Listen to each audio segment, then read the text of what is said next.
Sampaikan pengalaman saya bergaul dengan banyak konglomerat begitu ya, baik yang nomor sekian, nomor sekian, nomor sekian. Dan ternyata mereka mendidik anaknya dengan kecerdasan keuangan yang berbeda dengan orang biasa. Sekarang akan saya share kecerdasan keuangan dalam waktu 5 menit. Kita sekolah, setelah lulus sekolah disuruh apa? Kerja, tapi kita tidak diajarin ngelamar kerja. Kerja untuk apa? Cari uang. Tapi kita tidak diajarin cara cari uang dan kecerdasan keuangan. Bahkan kecerdasan keuangan itu ternyata lebih tabu dibanding kecerdasan seksual. Kecerdasan seksual kelas 3 SD diajarin. Kecerdasan keuangan sampai S3 juga tidak diajarkan. Nah, kecerdasan keuangan dimulai dengan kita tahu dua hal. Satu, kita tahu yang namanya pendapatan dan pengeluaran. Sangat sederhana. Income sama spending. Yang namanya pendapatan itu ada 3. Satu, active income. Yang kedua, passive income. Yang ketiga, portfolio income. Active income ada 3. Satu adalah kita sebagai karyawan, itu active income. Kemudian yang kedua kita sebagai profesional, jadi dokter, jadi lawyer, gimana Anda harus ada Anda baru dapat income. Yang ketiga dari active income adalah sebagai pengusaha, tapi usahanya belum autopilot. Jadi terpaksa harus Anda merangkap direktur kebersihan, direktur pembelian, termasuk direktur penjualan, semua Anda rangkap. Bisnis tidak jalan tanpa Anda, itu berarti active income. Nah yang kedua adalah passive income, tidur pun dapat uang.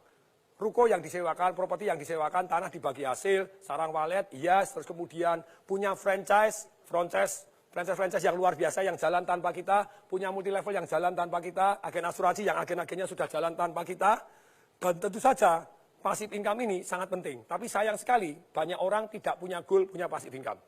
Akibatnya seumur hidup kerja tidak punya passive income, begitu dia tidak bekerja, hidupnya susah. Yang ketiga adalah portfolio income.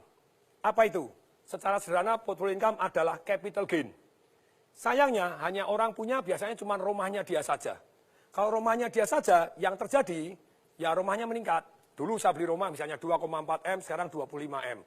Berarti ada 22,6 M, itu invisible income. Tidur tambah kaya. Nah ini padahal harusnya lebih dari 1, jadi Anda tambah kaya tanpa disadarin. Pengeluaran secara umum ada yang namanya produktif dan ada yang namanya konsumtif. Kalau yang namanya produktif, itu tentu saja yang untuk investasi tadi, untuk passive income dan untuk portfolio income. Yang produktif, ada juga yang konsumtif. Ada juga yang kesannya konsumtif, sebetulnya produktif. 3 pengeluaran yang kesannya konsumtif tapi produktif. 1, yaitu pengeluaran untuk belajar. Yang kedua, pengeluaran untuk bergaul dengan orang-orang kaya untuk belajar. Bukan dunia jeleknya, Anda pelajarin dunia positifnya. Yang ketiga, pengeluaran untuk amal. Kelihatannya konsumtif, tapi sebetulnya membawa berkat luar biasa untuk kita. Nah, pengeluaran ini juga, ini namanya ada 3 jenis nih. Kalau yang di luar 2 tadi ini. Produktif, konsumtif. Sekarang pengeluaran ada 3. 1 yang namanya langsung habis. Apa itu yang termasuk langsung habis? Saya ngajar anak-anak umur 12 sampai 21 tahun. Sekian ratus anak datang, saya tanya, kalau kamu tak kasih duit 50 juta, beli apa? Ada yang nulis, sepatu 24 juta. Saya bilang, sepatu apa 24 juta? Dia nyebutkan merek tertentu, Pak Tong ketinggalan. Keren Pak Tong, itu pengeluaran langsung hilang. 3 tahun kemudian dijual sepatunya laku nggak? Langsung habis. Anda makan, Anda beli baju, beli apa itu langsung hilang, pengeluaran langsung hilang. Jadi konsumtif langsung hilang. Yang kedua, passive spending. Apa itu passive spending? Anda langganan macam-macam gitu ya, yang tidak Anda pakai, termasuk karyawan tidak produktif, kemudian Anda beli mobil yang sebetulnya tidak harus, setiap bulan harus keluar, bensin keluar. Ini semuanya passive spending, tidur pun tetap harus Anda keluar. Ini berat, saya sangat menghindari ini. Kemudian yang ketiga, itu adalah invisible spending. Tidur pun Anda dirampok tanpa Anda tahu.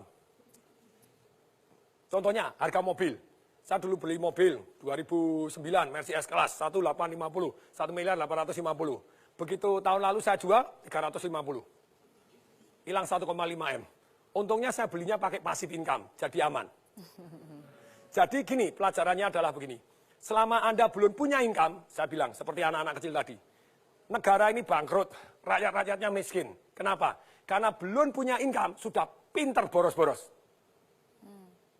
Yang kedua, banyak orang miskin tetap miskin karena baru aktif income sudah kebanyakan gaya. Menurut hukum fisika, hukum alam ciptaan Tuhan, gaya sebanding lurus dengan tekanan.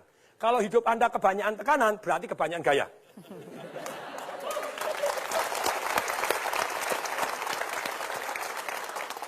Jadi begini, boleh nggak kita gaya? Boleh. Ketika passive income Anda jauh lebih besar dibanding gaya hidup Anda, maka Anda hidupnya tanpa tekanan. Semoga mulai hari ini kecerdasan keuangan juga diajarkan di sekolah. Salam dahsyat.